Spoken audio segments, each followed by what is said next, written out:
Bon, je laisse tout le monde s'installer. Bonjour à toutes et à tous. J'espère que vous avez passé une bonne soirée, que vous n'êtes pas trop fatigués et que vous avez l'esprit vif pour notre plénière de ce matin. Bon, je pense que tout le monde, la majorité en tout cas, s'est installée ce matin. Donc je vais appeler Emmanuel Abifi, du Forum européen pour la justice restaurative, ou European Forum for Restorative Justice, avec mon super accent de français. Donc le Forum européen qui vraiment anime la justice restaurative en Europe, et je te laisserai le présenter, mais voilà, moi, pour nous, c'était vraiment très important que le Forum européen soit représenté, par Emmanuela aussi, mais que le Forum européen soit représenté parce que, voilà, on trouve qu'il n'y a vraiment pas assez de Français, puisque en général, il y a quoi, 2 Français aux différents événements du Forum européen, et il y en a beaucoup, donc c'est vrai qu'effectivement, c'est quelque chose qui, alors malheureusement, c'est vrai qu'effectivement, c'est peut-être la frontière de la langue, mais voilà, ça vaut le coup de suivre les travaux du Forum parce qu'ils ont toujours un temps d'avance sur la justice restaurative et les grandes questions qui animent la justice restaurative en Europe. Emmanuela, je te laisse la parole. Merci à toi vraiment d'être présente. Merci.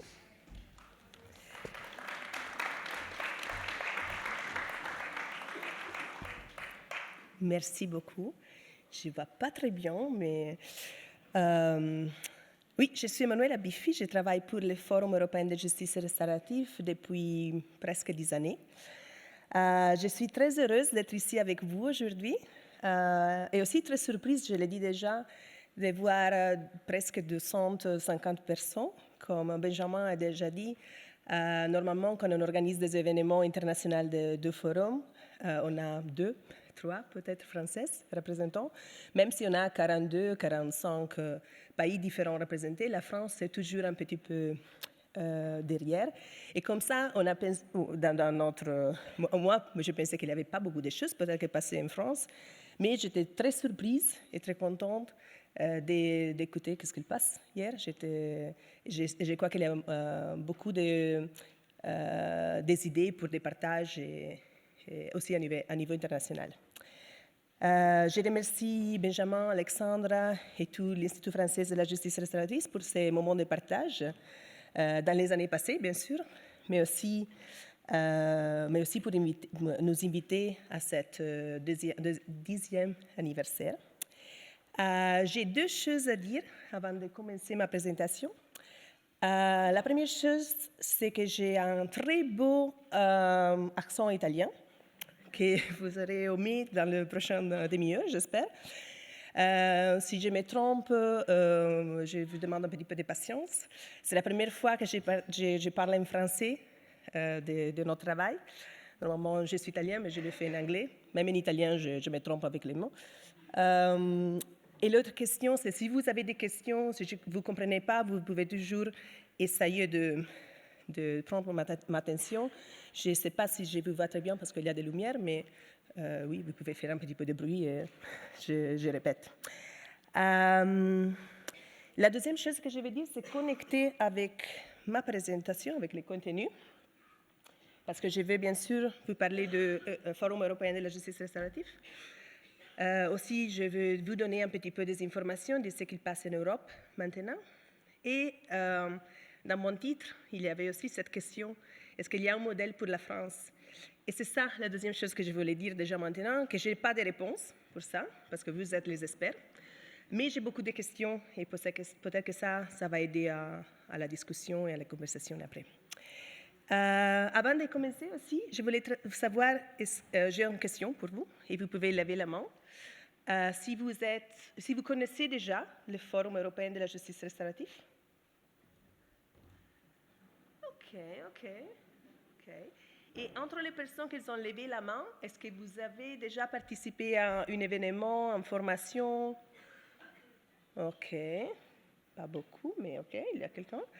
Et entre les personnes qui ont qu'elle connaît les forums. Est-ce que vous utilisez, je ne sais pas, notre moyen d'information, les sites web, les guides qu'on publie, le manuel de formation et tout ça, même si en anglais? Il y a quelqu'un ici.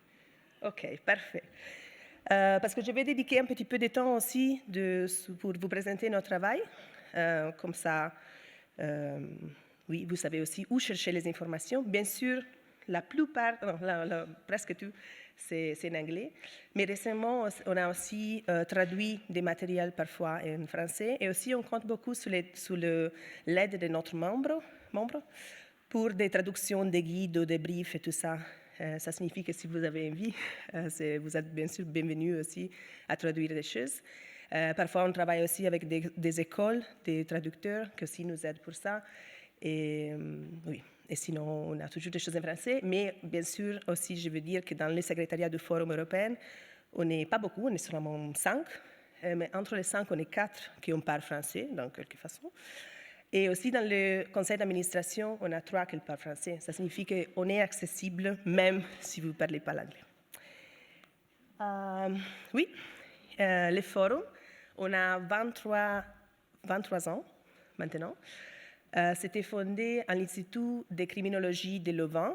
Ça signifie qu'on est en direct contact avec l'université. On est situé dans le même bâtiment.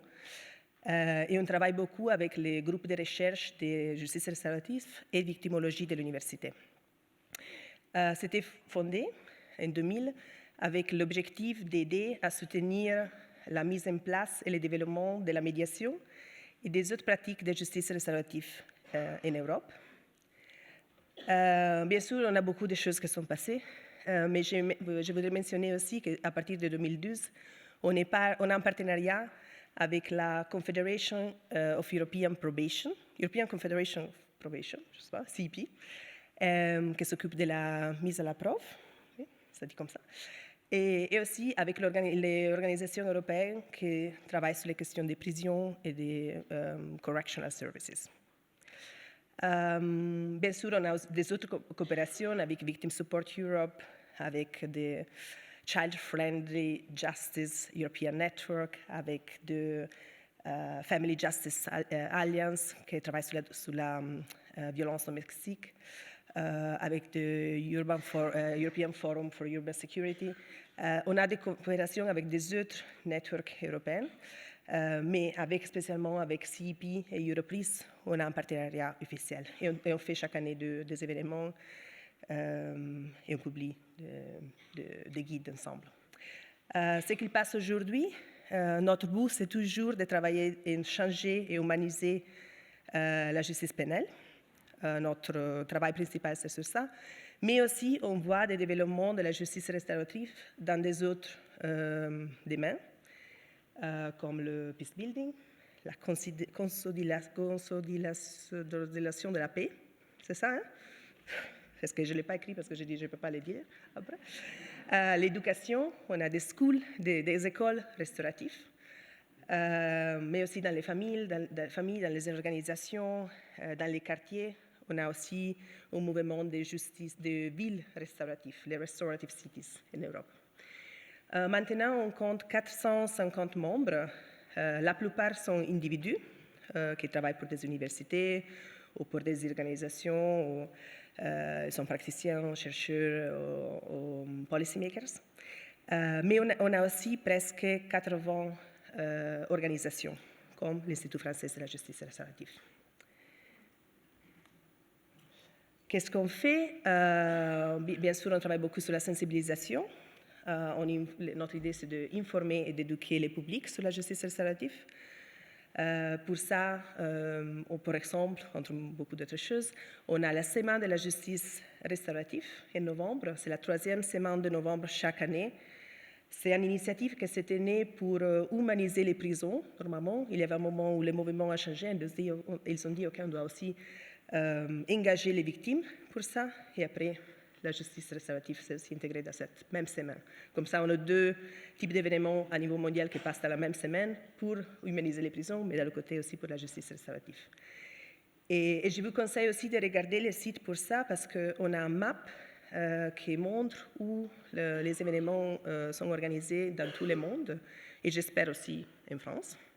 Oui, je vois qu'il y a oui, ici. Et il y a des types d'événements complètement différents, il y a des séminaires, il y a des publications, parfois ce n'est pas un événement, ou les films, de films et tout ça. On travaille beaucoup sur les policy work, sur les soutiens de politique. Depuis quelques années aussi, on a une personne dédiée sur ça, ma collègue Laura Hain. Et c'est exactement pour informer et influencer les politiques, plupart européennes, mais aussi internationales, en matière de justice restaurative. Et bien sûr, on travaille beaucoup sur comment on peut développer des pratiques qui sont plus sûres et efficaces. On a, par exemple, un groupe de travail sur la question de valeur et le principe de la justice restaurative. Et aussi, bien sûr, on a, par exemple, un comité de formation aussi qui travaille sur ça. Notre mission, l'objectif final, c'est exactement que toutes les personnes en Europe ont accès aux services de justice restaurative en tout moment de la procédure pénale et en tout cas, et même dehors de la procédure pénale. Je vais brièvement, comme ça vous savez qu'est-ce que vous pouvez trouver au forum. Comme je dis, on partage des informations. Chaque 2 semaines, on a un newsflash. C'est en anglais, mais il y avait quelqu'un hier qui m'a dit qu'il est très content de le recevoir parce que ce sont des petites informations, c'est très rapide à lire. Et vous avez les derniers développements où nous, on a travaillé, ou notre membre, on a travaillé. Bien sûr, dans le social media, Facebook, LinkedIn et tout ça, on a plus d'informations, on partage beaucoup plus. Mais chaque 2 semaines, on a une petite liste des derniers développements. Et bien sûr, on a des autres choses, les blogs, des vidéos, etc. Comme j'ai dit, on travaille beaucoup pour influencer l'élaboration des politiques, la plupart au niveau européen. Hier, votre ministre a mentionné l'événement qui va passer à Paris. Le 13 novembre, à Paris, le European Restorative Justice Policy Network va se rencontrer. Ça, c'est un réseau de représentants des ministres de justice, pas seulement des ministres de justice, mais des représentants des ministres qui sont engagés dans quelque façon sur le développement de la justice restaurative dans son pays. Et chaque année, ils ont un séminaire, une rencontre ensemble, et cette année, ça sera à Paris. Et les jours après, cette réunion, c'est une réunion confidentielle à groupe fermé, mais les jours après, et c'est ça que votre ministre a mentionné hier, le 14 novembre, il y a un événement sur la justice restaurative ouvert au public. On travaille sur des projets internationaux. Ça signifie qu'on coordonne. Je fais comme ça parce que depuis les dernières 10 années, on n'a pas coordonné, pratiquement 6-8 années, on n'a pas coordonné des projets européens. Pourquoi? Parce que nous, on reçoit les fonds structurels, les subsides des programmes de justice de la Commission européenne. Ça signifie que chaque fois que nous, on décidait de coordonner un projet européen, on était en compétition avec notre membre. C'est pour ça que les dernières années, on n'a pas coordonné des projets, mais on était partenaires dans des projets. Parce que bien sûr, pour notre membre, avoir une organisation européenne qui supporte les projets, ça donne des valeurs. Et comme ça, on a pu participer à des projets internationaux dans différentes thématiques. Ici, je mentionne la formation judiciaire. On a eu un projet sur la justice restaurative quand on travaille avec des enfants victimes de crimes, avec les crimes de laine, et aussi de formation, etc. etc. On a eu des différentes thématiques. Cette année, c'est la première année qu'on a essayé, et on va voir la prochaine année si on va avoir un projet européen coordonné par le forum, mais c'est parce que les thématiques, c'était en valeur pour les autres, et c'était quelque chose que nous, on est en train de travailler beaucoup dans les dernières années, mais on n'avait pas la capacité. Et ça sera pour le développement de plans d'action sur la justice restaurative à niveau national, et aussi avec tout un parti sur la collection des données pour comprendre comment on va mesurer l'impact de la justice restaurative, c'est quoi la méthodologie qu'on peut utiliser, et aussi on va engager des victimes et des auteurs à nous donner ses commentaires sur les travaux qu'on fait sur les policies, mais aussi sur les questions de méthodologie pour pour les statistiques de la justice restaurative. Ça signifie que c'est un projet un petit peu plus large et on essaie d'avoir des méthodologies qui ont un impact et qu'on peut utiliser et piloter dans les autres pays européens. C'est pour ça que pour la première fois, depuis beaucoup d'années, on a décidé de coordonner un projet.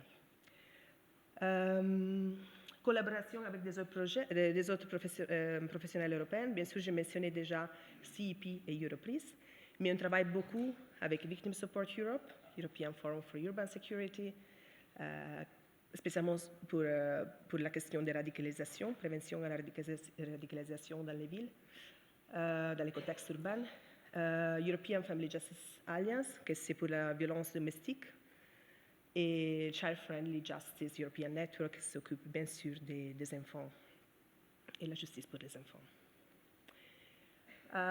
On publie beaucoup de choses différentes, des guides, des manuels pratiques, mais on a aussi des briefs, je l'avais mis déjà hier, mais je crois qu'ils sont presque partis, des petits 2-3 pages summaries, comment on dit summary? Summary, vous le comprenez, de différentes thématiques.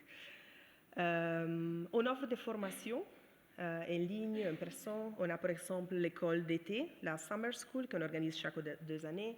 On a la Winter Academy, que c'est un cours c'est une semaine entière avec 3 cours en parallèle. Ça passe à Leuven, où on est. On a des événements. Les prochaines années, on serait en Estonie, à Tallinn pour notre conférence. Cette année, on était à Pamplona avec le séminaire. On organise aussi des choses en ligne. Et bien sûr, on fait beaucoup de choses aussi pour engager avec notre membre. Et je vais donner un exemple maintenant. Juste pour vous dire, on est une petite organisation. On est maintenant 5 au secrétariat à Leuven. C'est 4,5 équivalents. Et on a un conseil d'administration de 9 volontaires, sont des bénévolats. À niveau international, Antonio fait aussi partie de notre conseil d'administration. Comme je dis avant, on a un membership, un groupe de membres de 450 qui se rencontrent chaque année en juin pour l'Assemblée générale. Mais aussi, ils sont très engagés, presque 100 de nos membres sont engagés dans les groupes de travail et dans les comités de forum. Et je crois que je l'ai laissé en anglais, parce que si vous le cherchez dans les sites, c'est comme ça que ça s'appelle, les groupes de travail. Mais on a des groupes de travail sur des thématiques qui sont proposées par notre membre ou que nous, on a vu qu'on doit travailler. Par exemple, on a une sur la haine, sur la polarisation et sur la violence extrême. Maintenant, une sur les villes restauratives. On a 6 villes en Europe qui ont un partenariat avec la municipalité pour utiliser les pratiques restauratives dans des contextes urbains. On a un groupe qui travaille sur la question ambientale, la justice ambientale. On a un groupe pour les restorative schools, sur les écoles restauratives, qui essaient de changer la mentalité et la structure de l'école pour la rendre plus restaurative quand il y a des conflits entre les profs, mais entre les étudiants et les profs, ou entre les étudiants, etc. On a un groupe sur la violence des genres. Je crois que Noémie est aussi partie de ça avec Estelle. Et aussi, on a un groupe de travail qui s'occupe maintenant de les institutions. Qu'est-ce qu'on fait, comment on utilise la justice restaurative dans les cas de violence institutionnelle. On a aussi des comités. Les comités sont différents des groupes de travail parce qu'ils travaillent dans des thématiques qui sont un petit peu au cœur de notre objectif et de notre travail au forum. Par exemple, la question des communications. J'avais dit, on travaille beaucoup sur la sensibilisation et pour ça, on a l'editorial committee. On a un groupe qui travaille sur la formation, un groupe qui travaille sur la recherche et une autre finalement sur les valeurs et les principes de la justice restaurative. C'est pour développer des pratiques plus sûres et efficaces. J'ai donné ici les liens et aussi chaque groupe, chaque année, organise des webinars, organise aussi ou publie des matériaux qui peuvent être intéressants pour vous. Notre compréhension de la justice restaurative, on a une définition que c'est très large. Ça signifie qu'on n'a pas une définition que c'est seulement applicable sur le contexte pénal. Je l'ai laissé aussi en anglais parce que quand j'ai vu la traduction en français, je n'étais pas sûre que c'était juste. Mais ça reprend les valeurs, c'est les mêmes approches, les mêmes valeurs humaines dont on a déjà parlé hier. Je ne vais pas entrer dans les détails sur ça. C'est juste? Ah oui, non, je pensais que j'avais un autre slide ici. Mais bien sûr, on utilise les documents internationaux pour ça. Les plus importants qu'on regarde tout le temps sont la directive européenne et aussi les recommandations du Conseil d'Europe. J'ai mis les deux définitions parce que vous ne savez pas c'est quoi la justice restaurative, mais parce que quand j'ai cherché un mot, le juste mot pour la justice restaurative, et dans les traductions, quand je cherchais dans Google Translate, c'était « oh, justice réparatrice, justice restauratrice », et je n'étais pas sûre. J'ai dit « ok, je vais regarder les documents internationaux, comme ça j'ai le dernier mot sur ça ». Et finalement, j'ai vu que même dans les documents internationaux, il n'y a pas un accord. Dans la directive européenne, on parle de la justice réparatrice. Dans l'autre, dans la recommandation d'Europe, on parle de la justice restaurative. Bien sûr, les deux définitions sont très similaires. Peut-être que la partie que c'est plus évident, la différence plus évidente, c'est que dans la recommandation, on n'utilise pas les labels, on ne parle pas des victimes et des auteurs, mais on parle de personnes affectées ou responsables de ce qui s'est passé. Et je crois que dans ma présentation, peut-être que j'échange parfois justice restaurative, justice réparatrice, je ne sais pas, parce qu'en italien, on utilise aussi la giustizia riparativa, mais en anglais, c'est juste restorative justice, ça signifie que aussi dans ma tête, maintenant, c'est un petit peu en confusion. Mais personnellement, peut-être parce que je suis italienne, je ne sais pas, j'aime beaucoup aussi l'étymologie des mots. Et dans les mots réparation, on a cette intention d'essayer de réparer quelque chose, mais on voit toujours les fissures de quelque chose qui s'était réparé.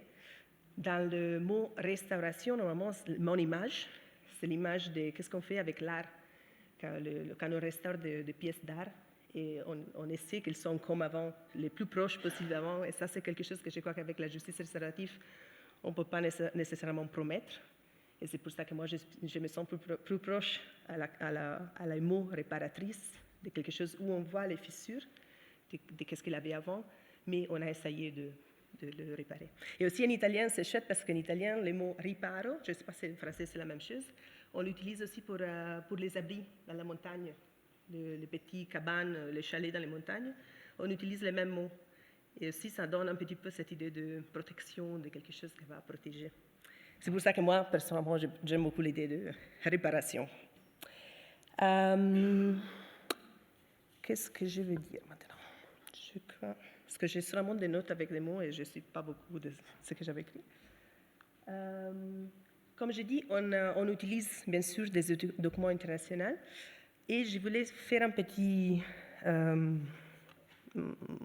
me fermer un petit peu sur ça. Parce que ça a une valeur pour tout le travail que vous faites aussi, bien sûr, ici.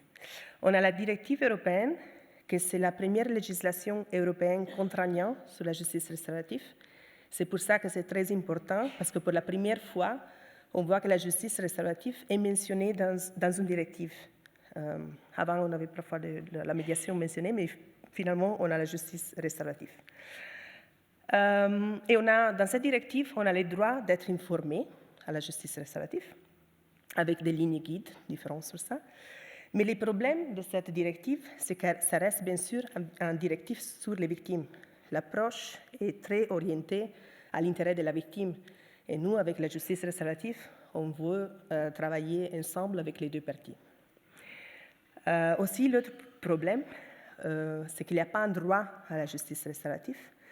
Et la justice réparative est mentionnée dans les articles comme un petit peu comme une menace. Ça peut-être que ce n'est pas le bon mot pour ça, mais l'article 12 de la directive présente la justice restaurative et tous les moyens pour protéger les victimes dans les cas où on utilise la justice restaurative. Ça donne un petit peu l'impression, bien sûr, il y a les lignes guides qui sont bien réfléchies et ça ressemble à la pratique aussi, mais l'effet que c'est mis comme ça donne un petit peu l'impression que la justice restaurative est dangereuse pour les victimes.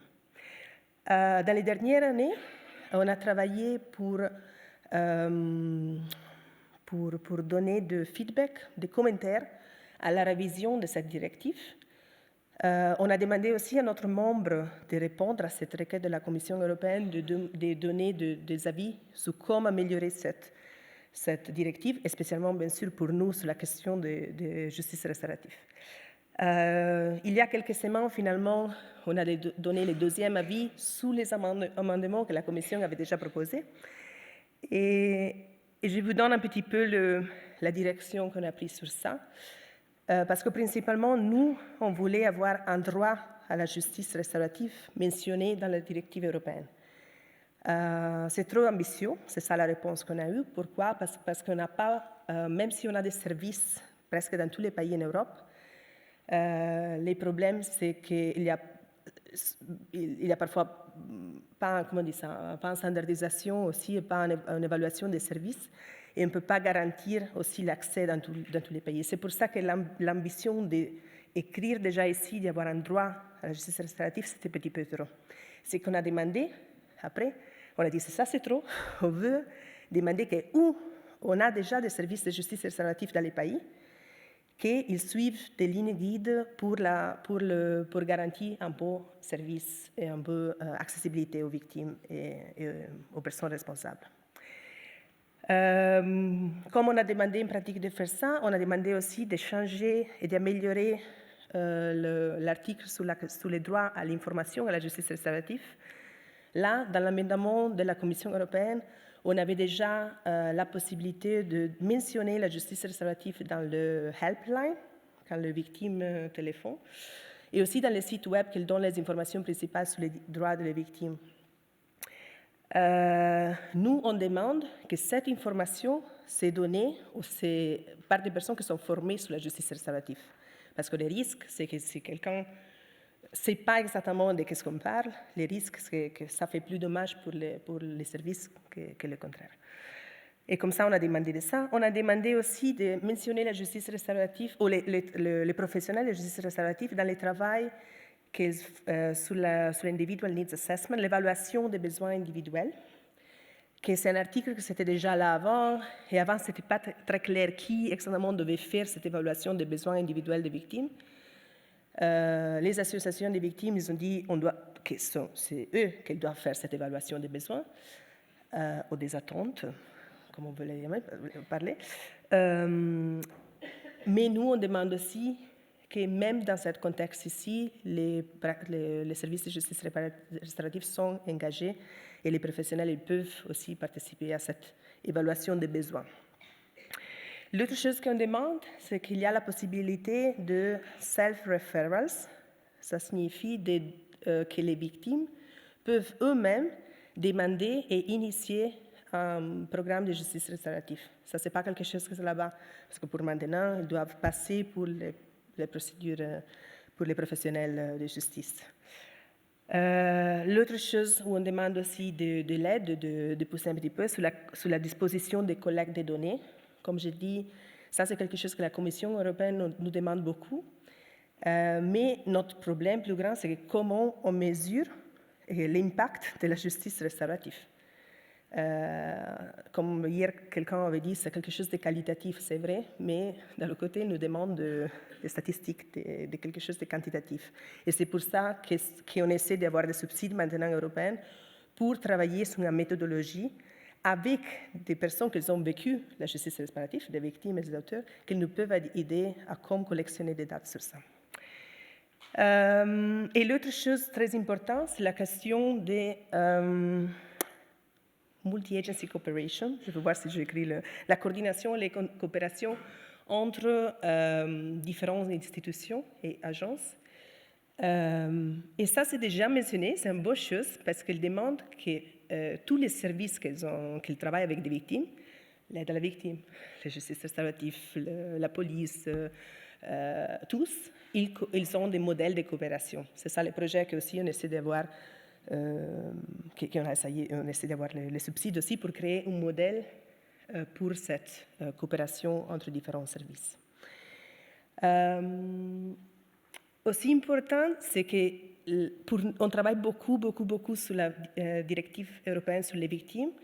Pourquoi? Parce qu'on n'a pas des autres directives qui travaillent sur les droits procéduraux des suspects ou des accusés qui mentionnent la justice restaurative. Même si, de l'autre côté, les politiques européennes, concernant les auteurs, ils mentionnent parfois des sanctions alternatives et parfois même la justice restaurative. Les problèmes là-bas, c'est parfois la justice restaurative, c'est mentionné comme un moyen pour réduire la surpopulation dans les carcérales, ou l'élimination des droits humains dans les prisons. Mais parfois, c'est aussi plus correctement mentionné comme une opportunité de rencontre entre la victime. Ça signifie qu'il y a déjà un mouvement aussi européen sur la côté aussi des auteurs qui peuvent nous aider aussi à continuer notre travail de la justice restaurative. Ok, beaucoup d'informations sur la directive, mais d'un autre côté, on a un document que c'est les plus innovatifs et les plus avancés. C'est la recommandation de 2018 du Conseil d'Europe. Pourquoi? Parce que ça donne une approche plus équilibrée entre les victimes et les auteurs. Les définitions et toutes les lignes guides qui sont là-bas sont également intéressantes pour les deux parties. Et aussi parce que ça demande aussi un changement culturel du système pénal. On ne parle pas seulement des rencontres entre victimes et auteurs, mais aussi comment on va changer les systèmes pénals et la prison, la probation et tout ça, avec des valeurs plus restauratives. Dans le Conseil d'Europe aussi, c'est important aussi de mentionner qu'en 2021, ils ont signé la déclaration de Venise. Aussi très important parce que ça, on a des lignes guides plus précises sur l'importance de créer des plans d'action à niveau national pour la justice restaurative, l'importance d'avoir des législations ouvertes et accessibles pour tous les parties sur la justice restaurative, l'importance de la coopération interinstitutionnelle que je mentionnais avant, la formation professionnelle, bien sûr, pour avoir des services plus sûrs et plus efficaces.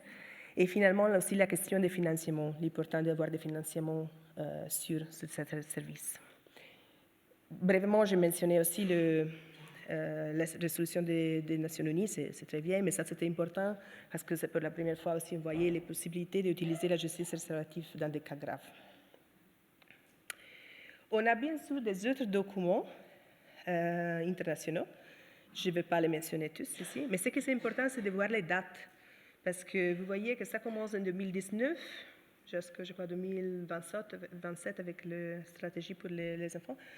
Et c'est intéressant parce qu'on voit qu'il y a beaucoup d'intérêt, beaucoup de travail pour la justice et beaucoup de support politique sur la justice restaurative à niveau international. Et ça vient de l'Union européenne, le Conseil d'Europe et les Nations Unies. Au Forum européen aussi, comme j'ai dit, on fait aussi des recherches. Il y a quelques années, on a fait une spécifique, il y a déjà quelques années, parce que c'était 2017 et on devrait le refaire. On a fait une spécifique sur la question d'efficacité de la justice restaurative. Pourquoi? Parce que quand on demande de changer des politiques et d'avoir plus de services et avoir un droit pour la justice restaurative, aussi on doit donner des statistiques, des recherches qui expliquent pourquoi ça marche.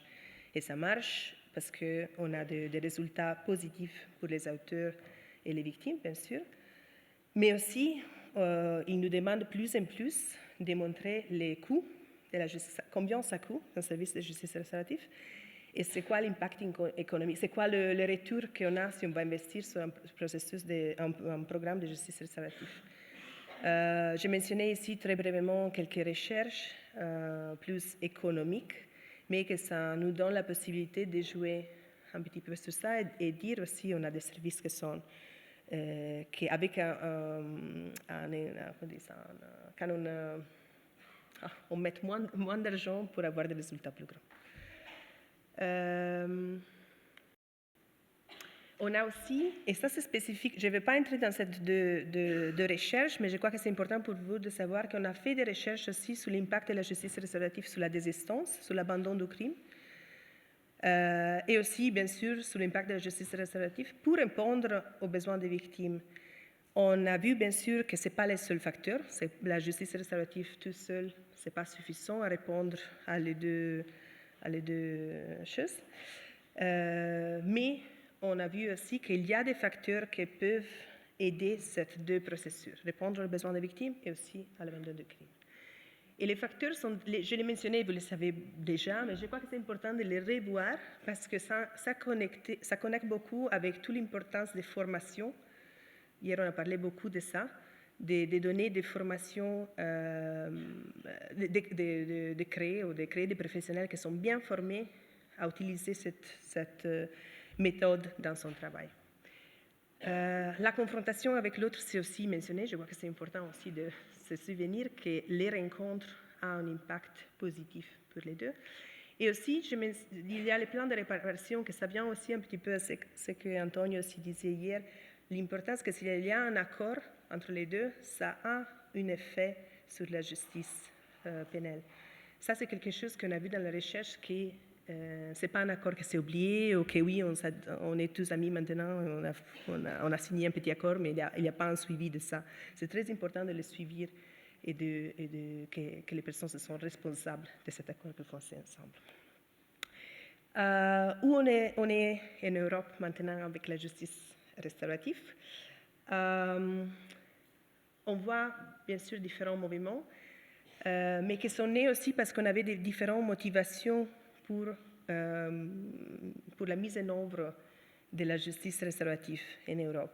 Il y a des pays qui ont commencé pour répondre aux besoins des mineurs, pour donner une justice plus humaine aux mineurs. Il y a des autres qui ont commencé pour répondre aux besoins des victimes. Des autres qui ont commencé parce qu'ils avaient, je pense en Belgique, un cas très, très important, un cas qui était très médiatique et qui a donné aux citoyens, mais aussi aux professionnels, le besoin de changer les systèmes. Ça signifie que pour ces différentes raisons et différentes origines, on a aussi des différents types de modèles. Mais d'un autre côté, on voit que presque en toute Europe, on a des modèles de justice restaurative avec des pratiques différentes et aussi avec des applications différentes dans les procédures. On sait que c'est efficace, on a des recherches sur ça, mais d'un autre côté, même s'il y a une législation et même si les services existent, on voit que ce n'est pas utilisé beaucoup, c'est toujours faible. Ça, c'est quelque chose que j'ai entendu aussi beaucoup ici. Dans les recherches, on parle d'un taux d'application entre 2 et 12% des cas. C'est pas beaucoup. Mais positif aussi, on voit que le développement de la justice restaurative, c'est plus en plus utilisé dans les cas graves et complexes, comme le terrorisme, la violence de genre avec les enfants victimes de crimes, mais aussi au-delà des systèmes pénals. Et comme j'ai dit avant, on a des écoles restauratives, on essaie aussi de changer les prisons pour les rendre plus restauratifs. Les villes, comme on travaille dans les conflits des citoyens pour prévenir la violence, etc. etc. On voit aussi une coopération croissante, pas seulement avec des autres services qui sont intéressés à travailler avec les victimes et des auteurs, comme l'aide à la victime, mais aussi avec des autres organisations. On travaille plus en plus et on est questionné, on a des questions par les organisations qui travaillent avec les droits de l'enfant, avec la justice environnementale, avec les crimes de haine, etc. On a plus de problèmes avec les organisations de femmes, mais ça, je vais revenir après. Et on voit un consensus croissant pour une accessibilité générale de la justice restaurative en manière pénale et aussi au-delà. Par exemple, comme j'ai mentionné déjà, la révision de la directive, c'est une grande opportunité, très unique pour nous de changer cette directive et la rendre plus proche du travail qu'on fait, parce que bien sûr, la directive c'était de 2012, mais ça a changé, le travail de la justice restaurative dans les dernières 11 années a changé beaucoup. Ça, c'était une grande opportunité pour nous pour dire que les pratiques ont bien développé et aussi la recherche a avancé beaucoup. Et de l'autre côté, on voit qu'on a de nouvelles lois régionales ou nationales. Par exemple, en Navarra, ils ont une nouvelle loi, l'Italie aussi. Et aussi, on a des pays qui ont, peut-être qu'ils n'ont pas une loi, mais qu'ils ont déjà fait un plan d'action pour l'implémentation de la justice restaurative. Par exemple, l'Estonie, je crois que l'Écosse aussi, il y a quelque chose. Et c'était aussi un suivi d'un projet qu'on a suivi dans les dernières années, depuis 2018, qui s'appelle Strategies for Change, où 10 pays différents, coordonnés par notre membres, ont essayé de développer des stratégies de la justice restaurative dans ces pays. Il y a quelqu'un qui a pu finalement faire une loi et des autres qui ont travaillé sur un plan d'action plus pratique. Bien sûr, on voit des défis.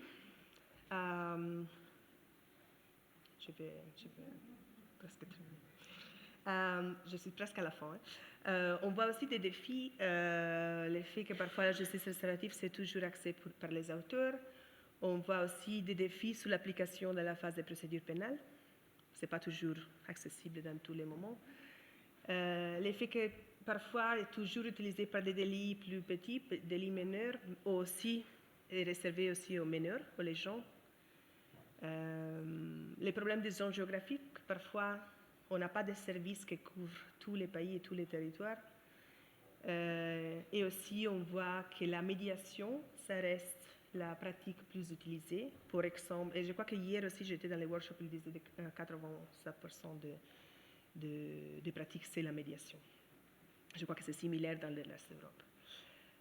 Les critères d'exclusion de la loi, en Espagne, par exemple, l'année passée, ils ont eu beaucoup leurs organisations de femmes, ils ont insisté pour donner pas l'accès à la justice restaurative aux femmes, au cas des viols contre les femmes, pour une question qu'ils pensent que la justice restaurative privatise cette problématique, que c'est une problématique aussi systémique.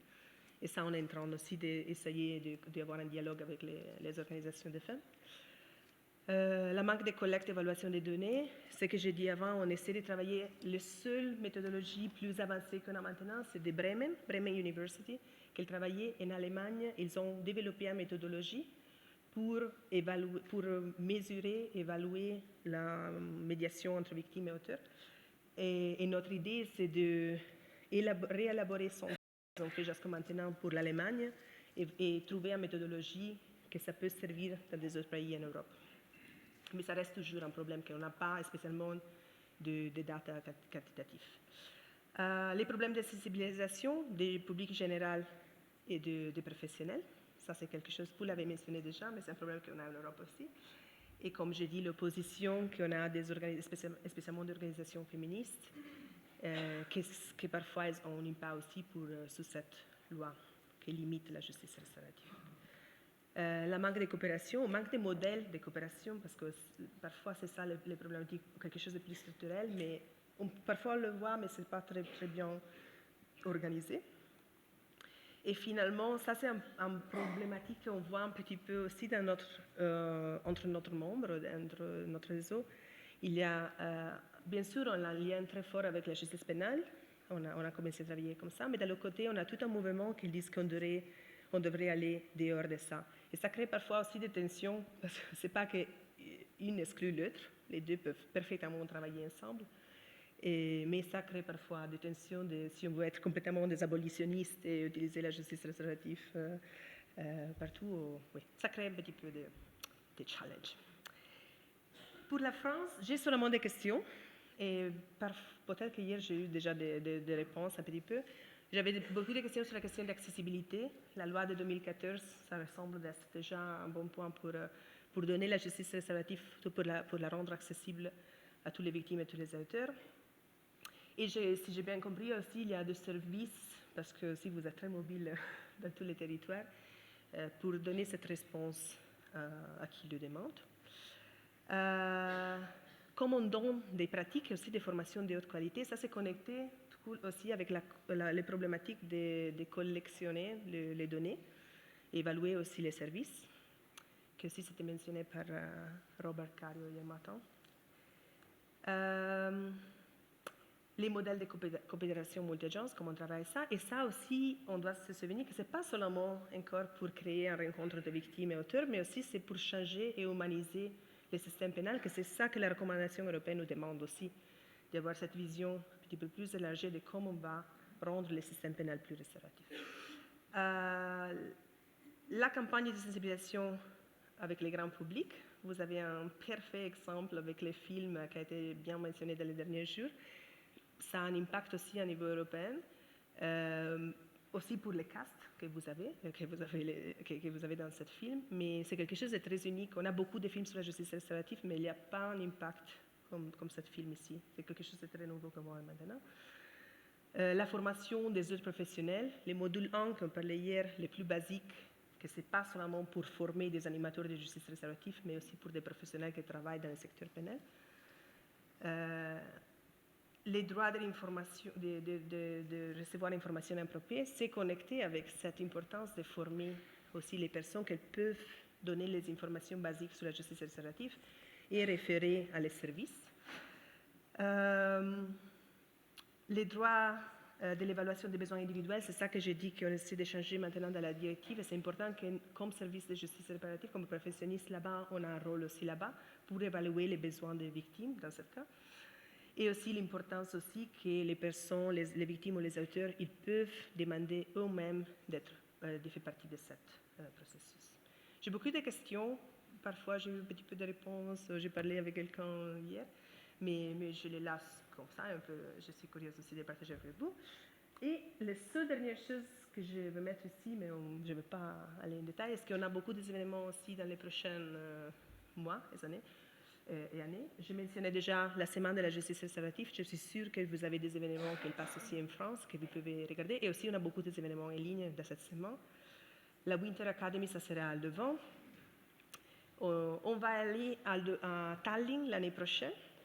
Et on cherche toujours un local pour notre conférence 2026.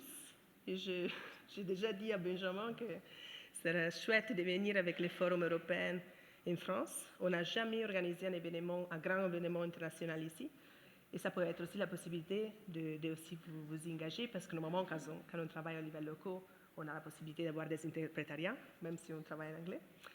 Et on a le North Summer Course, qu'on travaille avec le Criminal Justice Platform. Et aussi, je l'ai mis ici, on n'a pas les dates pour maintenant, mais on va avoir des formations en ligne, en français, je crois en février l'année prochaine. Et si vous êtes intéressé, vous pouvez me contacter. Oui, et c'est tout, je crois. Oui, c'est tout.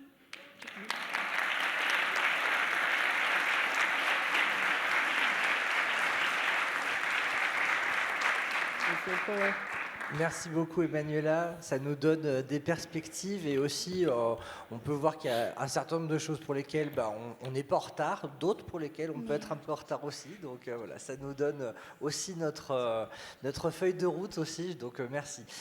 Peut-être y a-t-il des questions dans la salle ? Alors, on est un tout petit peu en retard, mais on peut quand même prendre le temps d'une question pendant que les personnes qui vont intervenir sur la table ronde après se préparent, nos intervenants. Mais des questions peut-être ? Oui ? Oui, bonjour madame. Donc d'abord, bravo pour votre maîtrise du français. Je pense que vous parlez mieux français que moi, je ne parle italien. Donc, je suis le procureur général à Pau, donc je voudrais savoir, puisque vous avez une vision panoramique sur l'Europe de la pratique de la justice restaurative, quels sont les pays d'Europe où elle est le plus pratiquée ? Alors avec les formes propres à chaque pays, on est bien d'accord, mais voilà, est-ce qu'il y a un modèle nordique, un modèle sudiste, ou est-ce que tout ça est finalement lié à des intérêts, des engagements des autorités dans chaque pays ? Je ne veux pas prendre des partis, mais c'est vrai qu'on a des pays plus avancés que des autres. Comme exemple, on donne toujours la Belgique, qui est aussi une loi très, très, très vieux, très ancienne, de 2005 déjà. Et aussi, ils ont commencé à travailler dans les années 80 déjà avec la justice restaurative. Ça, c'est toujours l'exemple qu'on donne partout. C'est pour ça aussi que le Forum européen est situé en Belgique. C'est né exactement pour un mouvement qui a commencé plus avant que les autres. Mais en Scandinavie aussi, Finlande spécialement, on a spécialement sur la justice peut-être minorile, mais on a des pratiques différentes aussi, avec en connexion avec les écoles, la communauté et tout ça. Royaume-Uni aussi sont beaucoup avancés. L'Espagne, pas toute l'Espagne, mais spécialement les Pays Basques, Navarre et Catalogne. On a beaucoup de contacts avec eux. L'Italie, c'est un petit peu compliqué parce qu'ils ont une loi qui est très avancée, mais de l'autre côté, les pratiques et les services ne sont pas prêts pour une loi qui est très avancée. Ça crée un petit peu de tension entre la pratique et le travail politique. Oui, ce sont ça les pays. L'Allemagne, mais aussi l'Allemagne, il y a des côtés régionaux. Il y a des régions qui travaillent plus et d'autres pas.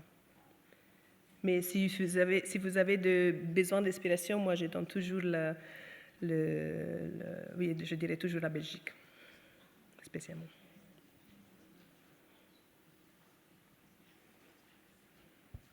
J'espère que tout l'autre monde que tous ont entendu que ce n'était pas parce qu'ils n'ont pas compris ma présentation. Alors, après cette question, on s'arrêtera. Oui, bonjour et merci pour votre intervention. Puisque vous avez une vision globale sur l'Europe, est-ce que vous pensez qu'il y a un lien entre l'organisation administrative, politique, institutionnelle d'un pays et le stade de développement de la justice restaurative? Je n'ai pas bien compris la question. Mince. Chaque pays en Europe a une organisation administrative, politique différente. Est-ce que vous pensez qu'il y a un lien entre le stade de développement de la justice restaurative et la façon dont le pays est organisé? En d'autres termes, il y a des pays qui sont d'organisation fédérale ou bien extrêmement centralisée, vous voyez à qui je fais référence. Et est-ce qu'il y a un lien entre et ça, c'est à niveau national. Pardon. Ou à niveau national ou avec un contact européen? Non, au niveau national, puisque vous avez une vision de l'ensemble des pays. Ça change beaucoup pour chaque pays, je crois. Qu'est-ce qu'on fait depuis des années? On travaille avec cette European Restorative Justice Policy Network. Ça signifie que ma collègue est plus proche avec ce qui passe après à niveau national, dans les politiques nationales. Ça signifie l'administration peut-être aussi que vous parlez. Mais c'est vrai que, j'ai l'exemple de l'Italie, par exemple, il n'y a pas d'administration nationale, il n'y a pas un forum national ou quelque chose de national, mais chacun fait un petit peu ces choses de différentes façons au niveau régional. Et ça, on le voit aussi en Espagne. Chaque région, oui, il n'y a pas cette coordination. Ça dépend, je crois, aussi des pays, mais même en Belgique, c'est un pays tout petit. Ils ont une différence très grande entre la division des travaux qui se fait en Wallonie et les travaux qui se fait en Flandre. Oui, si c'est ça la question, je n'ai pas un exemple précis où il y a cette coopération nationale qui après travaille à niveau local. Ça, je ne sais pas si ça répond. Merci. Merci Emmanuela. Merci.